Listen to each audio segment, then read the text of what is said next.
Halo guys, kenalin nama aku Amal Budi Tias, nomor absen 20 dari program studi pendidikan bahasa Inggris. Aku mau jelasin sedikit tentang participle. Do you know about participle is?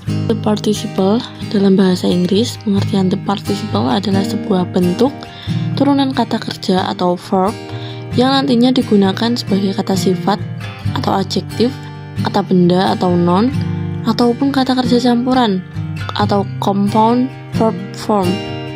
Dari pengertian tersebut, bisa dibilang the participle adalah penyesuaian bentuk dari kata kerja yang ditunjukkan untuk mengungkapkan maksud tertentu. Salah satu contoh umumnya, noun walk. Number 1, I see her walking to the school this morning. Saya melihat wanita itu berjalan ke sekolah pagi ini. Number 2, her house is on walking distance from school. Jarak rumahnya dekat dengan sekolah.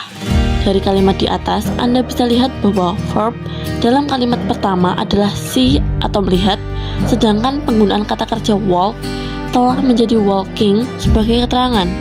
Sedangkan di kalimat kedua adalah walk berubah menjadi walking untuk mengakomodasi frasa tertentu. Di kalimat tersebut, frasa on walking distance bisa diartikan berjarak dekat. Walaupun contoh di atas hanya menunjukkan bentuk perubahan menggunakan ing, the participle juga bisa menggunakan bentuk past tense. Dalam pengertian the participle, mungkin hal ini tidak begitu terlihat. Tapi, jika sudah melihat beberapa contohnya, konsep ini akan lebih mudah dimengerti. Nah, untuk melihat contoh-contoh penggunaannya dengan lebih detail, mari melihat contoh penggunaan the participle berdasarkan jenisnya. Types of participle. Number 1, past participle. Disebut juga dengan kata kerja bentuk ketiga atau verb 3. Pada bentuk ini, past participle yang mengandung kata kerja beraturan dibentuk dengan menambahkan akhiran ed. Namun, untuk kata kerja tak beraturan, tidak ada bentuk pasti sehingga cukup sulit untuk mengetahuinya. Ada 3 bentuk past participle yang perlu dipahami. Yang pertama, kata kerja beraturan yang memiliki akhiran sama. Contohnya, look menjadi look, stay menjadi stayed, develop menjadi developed. Yang kedua, kata kerja yang memiliki perubahan bentuk yang tidak beraturan dan perlu pemahaman lebih untuk memahaminya. Contohnya, sing menjadi sang, drink menjadi drunk, ring menjadi rang.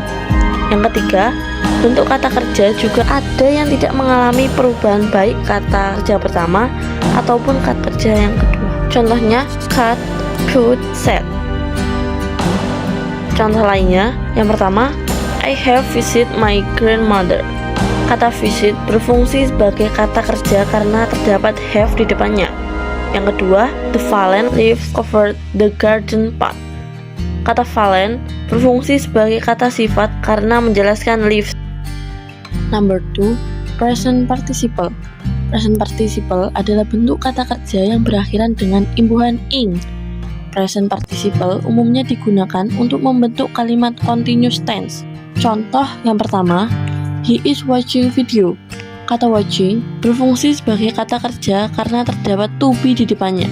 Number 2, the running man is crying very loud. Kata running berfungsi sebagai kata sifat karena menjelaskan man. Number 3, perfect participle. Perfect participle merupakan bentuk lain past participle yang diawali dengan kata having. Perfect participle biasanya digunakan untuk menggabungkan dua kegiatan yang dilakukan secara berurutan. Contohnya, having taken the wrong turn, he ended up in a dangerous neighborhood. Setelah dia salah belok, dia berakhir di lingkungan yang berbahaya. Itulah dia sekilas penjelasannya. Perlu dipahami juga bahwa verbal participle berfungsi sebagai kata kerja dan kata sifat. Sekian dari saya, kurang lebihnya mohon maaf. Terima kasih.